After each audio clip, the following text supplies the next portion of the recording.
Apparaissant visuellement ou sous forme d'anecdotes dans presque toutes les séries de Nazu, nous allons aujourd'hui parler de l'association des mages et plus exactement de la tour de l'horloge. Cette dernière ayant des similitudes avec le département de la magie dans l'univers d'Harry Potter, celle-ci regorge de mystères, de règles et mœurs très codifiées qui en ont fait sa renommée, tout comme son histoire dans le monde de la thaumaturgie.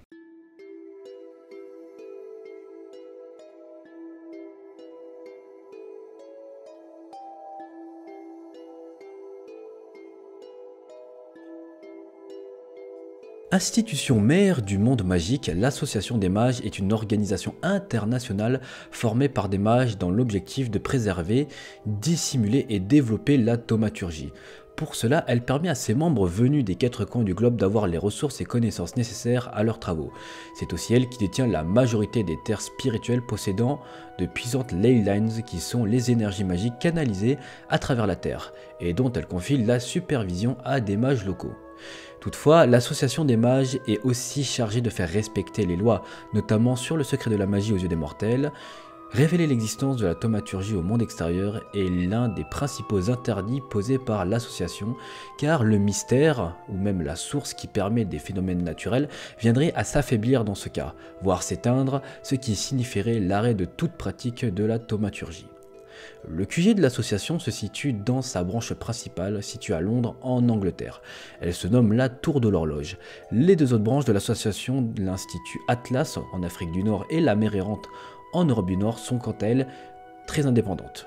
Toutes les branches de l'association sont en quasi mauvais termes et n'interagissent entre elles que rarement ou pour des opérations dites conjointes. Concernant les relations qu'elle entretient avec d'autres organisations, un accord de non-agression avec l'Église fut mis en place par le passé. Elle a d'ailleurs développé une force de défense afin de se protéger contre les chasseurs d'hérétiques qui sont sans foi ni loi.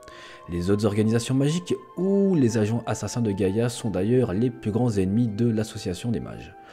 D'autres institutions de mages existent sans entretenir de rapports solides avec l'association. Par exemple, la Fondation magique située au Moyen-Orient, qui est jugée comme incompatible avec ses enseignements.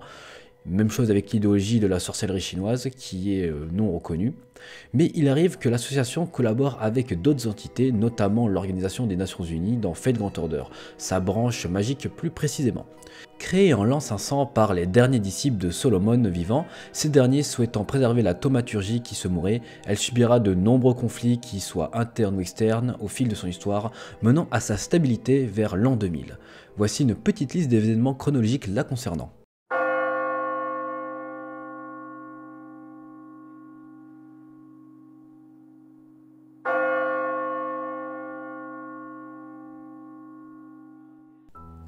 En moins 931 avant Jésus-Christ, Solomon meurt. C'est le déclin de l'âge des dieux et la disparition progressive du mystère sur Terre.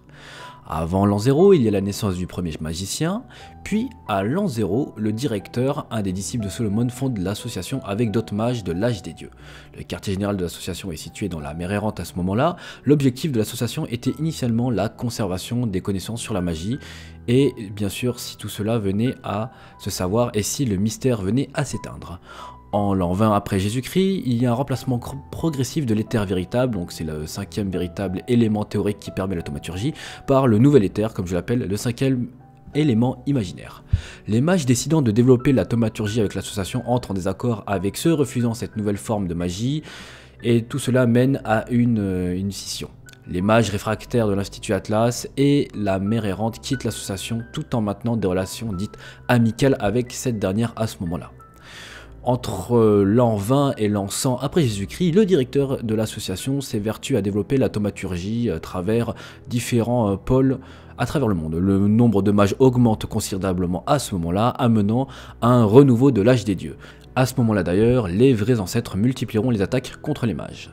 En l'an 300, c'est la bataille du Millennium Castle entre Zelrech et la fameuse Crimson Moon que nous avons entendu parler dans Tsukihime.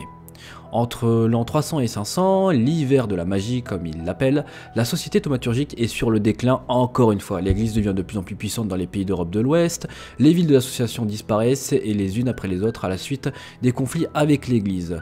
Les dégâts du combat contre Crimson Moon sont conséquents, Grensburg Blackmore devient un apôtre de la mort indépendant avant d'être vaincu et emprisonné par l'église. Voilà. théoriquement, l'église fait chier pas mal de gens dans le monde de la thaumaturgie. En l'an 500, l'éther véritable, le nouvel élément imaginaire comme on dit, qui subsistait en Angleterre est épuisé.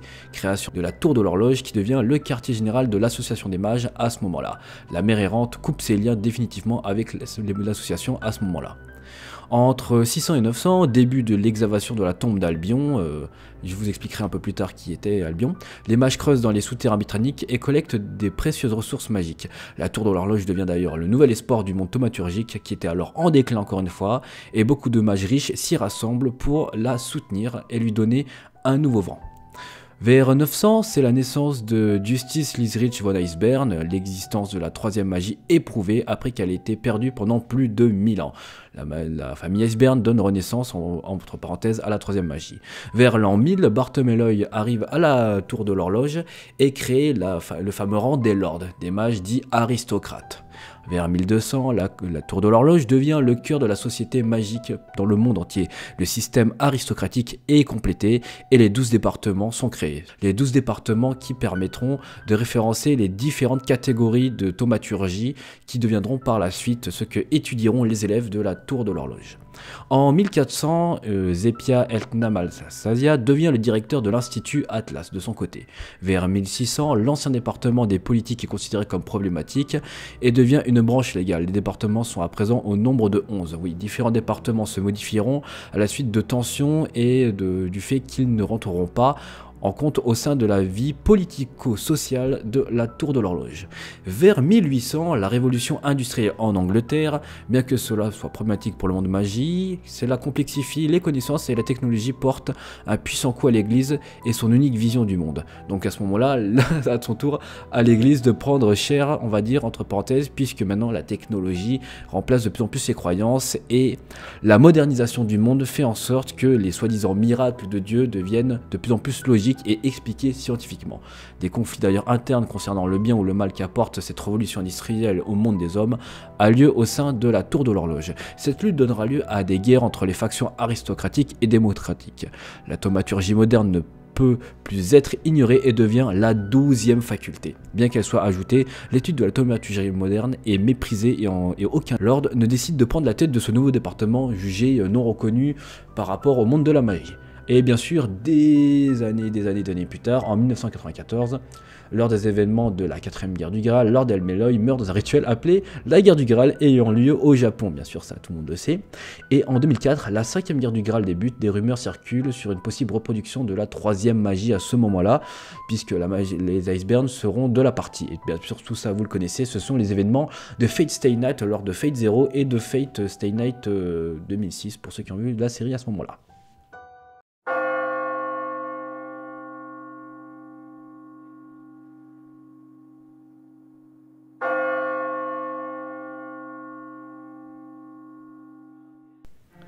De l'extérieur, la tour de l'horloge semble être un site touristique et historique, mais la réalité est beaucoup plus sombre. En fait, le fonctionnement interne de la tour de l'horloge est régi par des luttes et conflits de pouvoir entre plusieurs factions de mages. La tour de l'horloge est actuellement sous le contrôle d'une élite dite pseudo-aristocratique appelée les lords, comme je l'ai dit précédemment. Chaque seigneur détient un grand pouvoir politique au sein de l'association à lui tout seul, et il y a aussi ceux qui s'associent à d'autres mages talentueux ou à une importante lignée de mages, dans une relation de piston afin d'augmenter leur influence personnelle au sein de la tour de l'horloge, ou même de l'association des mages. En grande partie à cause de ce contexte dit élitiste, les comportements préconçus et discriminatoires sont monnaie courante à l'intérieur de la tour de l'horloge. La thaumaturgie des runes et la sorcellerie par exemple ne sont pas très populaires dans la branche principale en raison de leurs origines non reconnues par celle-ci, ou des apocryphes ou de l'hérétisme. Ces derniers n'étant pas du tout enseignés, presque quasiment ignorés à la tour de l'horloge. Les exécuteurs de mages sont d'ailleurs méprisés par les rangs supérieurs, donc comme quoi au final être un tueur à gages, que ce soit dans l'église ou même dans la tour de l'horloge, ce n'est pas bon. La discrimination contre les asiatiques est d'ailleurs banalisée, ce qui pourrait expliquer pourquoi il n'y a peu de ces personnes de cette origine dans les membres de l'association ou même dans la tour de l'horloge. L'admission de nouveaux membres est d'ailleurs impliquée également par des examens, des tests de connaissances sur le Magecraft. Mais il est possible de contourner cela et de devenir un étudiant boursier grâce à des lettres de recommandation ou le successeur d'une lignée distincte de mages ayant fait des talents exceptionnels ou des grands, on va dire, accomplissements historiques. ou même d'ailleurs en impliquant une incroyable démonstration magique au fil de sa lignée. Les personnes dites exceptionnelles bénéficient d'un traitement particulier comme des chambres individuelles dans le dortoir ou le droit d'emmener un couple d'apprentis ou de prendre des commis. Les apprentis n'auront pas à payer d'inscription ni à passer les examens eux-mêmes, mais ils ne seront pas non plus considérés comme des membres de l'association et se feront d'ailleurs un peu discriminés puisque c'est le fameux traitement qu'on donne aux gens qui arrivent par piston. L'organisation qui gère les brevets relatifs à la magie est également à la tour de l'horloge et les finances actuelles de la famille, par exemple Tosaka, sont couvertes par des redevances de brevets qui sont transférées sur leur compte. Ces brevets ne sont délivrés que par l'observatoire du Carillon dans le tombeau spirituel d'Albion. Mais les diverses branches mineures de la tour de l'horloge réparties dans le monde entier peuvent servir de bureau de brevets mondiaux pour l'association des mages. Avec leur autorité s'étendant à environ 70 ou 80% de la Terre, Lord Elmeloy II, Weaver Velvet, est connu parmi les mages pour avoir utilisé son talent pour analyser la magie des autres afin de copier et de modifier légèrement leurs recherches afin qu'ils ne puissent déposer des brevets sous son propre nom. Ce qui lui permettra d'ailleurs de, on va dire, faire une Kakashi, de copier énormément de techniques pour les remodeler à sa façon et empêcher les fameux droits d'auteur. Et oui, il y a même des droits d'auteur dans le monde de la magie. D'ailleurs, c'est ce qui lui attirera moult ennemis en son sein comme à l'extérieur, puisque pas beaucoup de personnes ne voudront que Lord Elmeloy copie leur brevet magique pour en faire une version mieux. Il a été dit d'ailleurs dans la tour de l'horloge par des bruits de couloir qu'il existe 3 tabous sociaux dont il faut éviter la discussion quand on est en son sein de la tour de l'horloge. Il faut éviter de parler de Gazami, un mage déserteur dont je parlerai plus tard, les mages qui ont reçu une désignation de scellement et les exécuteurs de mages.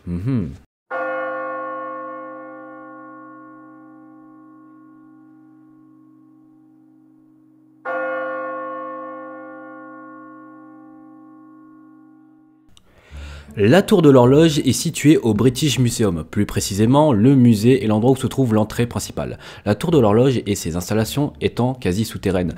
S'étendant de Regent's Park jusqu'à Westminster, la tour de l'horloge n'était à l'origine que son siège à Londres. Mais au cours des centaines d'années qui se sont écoulées depuis sa création, et au fur et à mesure qu'elle s'étendait, d'autres installations ont été rajoutées.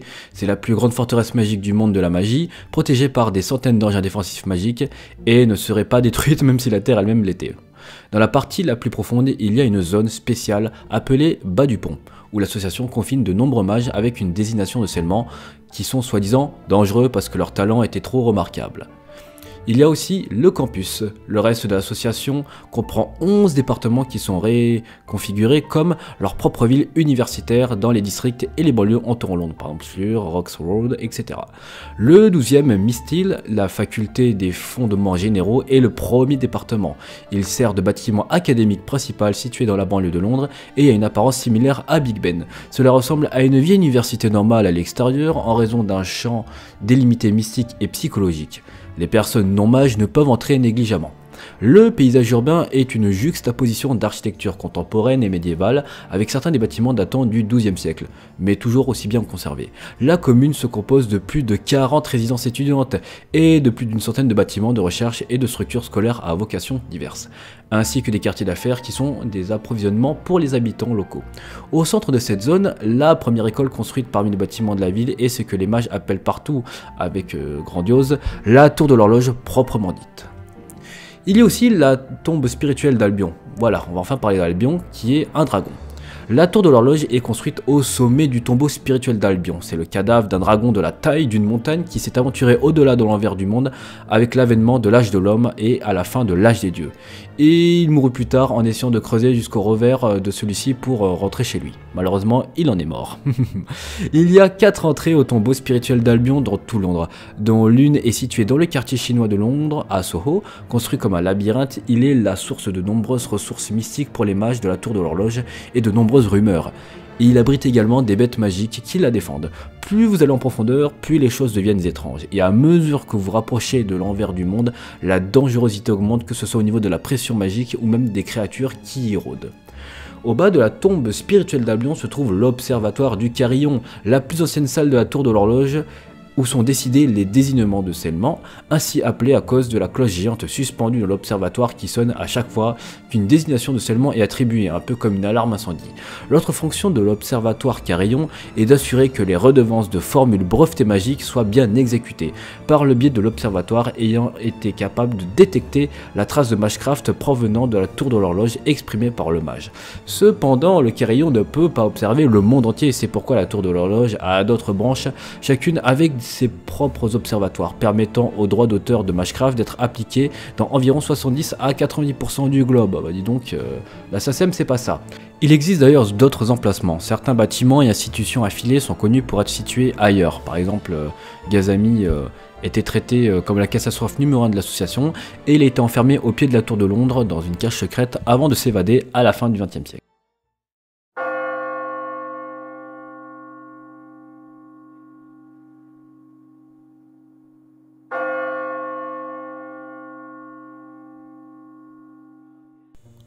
Le directeur de l'association des mages est la personne la plus importante et avec la plus haute autorité ainsi que la plus grande ancienneté en son sein, servant depuis plus de 2000 ans celle-ci. Le directeur était l'un des disciples de Solomon avant sa mort en 960 avant Jésus-Christ, son décès mettant fin à l'ère des dieux et faisant disparaître le mystère. Le directeur ainsi que d'autres mages restants de l'âge des dieux se sont alors réunis pour former l'association des mages afin de préserver les connaissances en thaumaturgie. Comme le vrai éther a été remplacé par le nouveau éther en 20 ans après Jésus-Christ, les mages qui ont choisi d'aller de l'avant avec la magie et le mystère moderne ont choisi de continuer avec l'association principale. Mais ceux qui ont refusé les nouveaux Magecraft ont décidé de s'enfermer dans Atlas ou la mer errante. Les trois organisations restant ensemble en tant qu'association, le directeur et ses associés passèrent les 80 années suivantes à répandre la magie à travers le monde, faisant refaire surface l'énergie et le moral de l'âge des dieux. Le directeur est resté régnant sur la branche de la tour de l'horloge de l'association et de l'association après sa création en 500 ans après Jésus-Christ. Les seigneurs nobles sont les trois grandes familles qui règnent sur la tour de l'horloge. La famille Bartholomew, la famille Tramboliet et la famille Volwaleta, et une vingtaine de familles parentées. Ce sont des êtres de peur au sein de la tour de l'horloge, puisqu'ils sont même bien connus dans la société normale. Celui avec l'histoire familiale la plus courte est de 500 ans, tandis que la plus longue a une histoire de plus de 1000 ans. Les familles complotent depuis très longtemps pour des projets souvent dits obscurs ou mystérieux. L'un des trois, les Bartholomew, sont au sommet. Elle est la famille la plus puissante et la plus influente de la tour de l'horloge. Les seigneurs monarques sont d'ailleurs les 13 personnes occupant le poste de chef et des 12 départements et du département des politiques au passage. Le rassemblement des seigneurs pour la prise de décision au sein de la tour de l'horloge s'appelle The Grand Roll ou la Grande Résolution. Il y a bien sûr 13 familles pour les 13 départements. Il y a la famille Trambelio, Solenea, Euliphis, Malualestea qui est responsable de 2 départements à avoir pris possession de la minéralogie de la famille Lord Elmeliol quand celui-ci est mort durant la 4e guerre du Graal. Il y a Gaius, Brichisan, Archelotte, Animusphire qu'on connaît, Valueta, Jigmari, Meluestea, Elmeloi qu'on connaît et Bartholomew. L'ordre n'indique pas d'ailleurs la puissance ou le rang mais le département attribué. La tour de l'horloge a 3 factions majeures, avec de nombreuses familles de mages faisant partie d'une des 3. Les factions portent le nom de la famille qui est à la tête de leur faction respective. Il y a par exemple la faction aristocratique, dont la famille principale est Bartholomew, la faction de soutien, la faction Elmeloi et la faction Gaius Link, et d'autres au passage, qui ont pour objectif que la gestion de la tour de l'horloge devrait être confiée à des nobles qui se sont avérés avoir d'excellentes lignées sur leur arbre généalogique. Il y a la faction démocratique, dont la famille principale est Trambelio, la faction de soutien et la faction Valueta, y compris la famille Iselma, la faction Edelfelt et d'autres.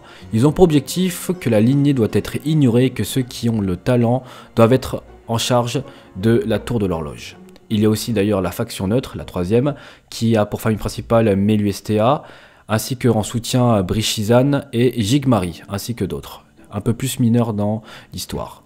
Ils ont pour objectif qu'ils se moquent d'un côté ou de l'autre et veulent juste faire leur recherche en paix, que personne ne les emmerde. Au moins ça c'est dit. Il y a d'ailleurs la division d'autopsie secrète qui est la plus mystérieuse. La division d'autopsie secrète, c'est l'organisation chargée d'enquêter sur la tombe spirituelle du dragon Albion. L'organisation est divisée en 3 parties. La direction générale de la gestion, chargée de superviser le fonctionnement et l'ensemble de l'organisation. La direction des matériaux, chargée de fournir les outils nécessaires et le matériel à l'excavation et du squelette d'Albion en lui-même. Et la direction des fouilles qui conserve les dossiers des enquêtes menées. Contrairement à la plupart des organisations de la Tour de l'Horloge, puisqu'elle a été mise en place de manière à empêcher un seul seigneur de la monopoliser, puisque ça serait très bête que l'un des seigneurs réussisse à contrôler le cadavre d'Albion qui regorge de magie et qui fasse n'importe quoi, l'organisation n'accorde pas beaucoup de poids aux lignées des personnes impliquées, plutôt que des mages. Il serait plus, on va dire, normal de considérer les personnes qui travaillent dans la division d'autopsie secrète de lanceurs de sorts archéologiques. La Tour de l'Horloge a d'autres succursales en dehors du Royaume-Uni à travers le monde, chacune avec son propre observatoire pour faire respecter les droits d'auteur de Magecraft. Il y a par exemple la branche nord-américaine de l'association des mages qui manque cruellement de personnel selon Da Vinci, et la branche de Singapour dirigée par un homme nommé Chris. Son observatoire s'appelle Luxarta et nécessite l'autorisation de la Tour de l'Horloge et du Luxuan Guan car son aire de répartition couvre le territoire Guan qui se trouve en Asie et qu'on a des problèmes avec les autres branches asiatiques et les autres organisations magiques d'Asie. Cette première partie est finie, malheureusement il y en avait tellement à dire que j'ai dû diviser ça en 2 parties que vous verrez probablement la semaine prochaine. Je n'oublierai pas non plus de faire des vidéos qui parleront de Atlas et de la mer errante ainsi que du Nassauverse en particulier. Sur ce, je vous souhaite une très bonne fin de vidéo et je vous dis à la prochaine fois.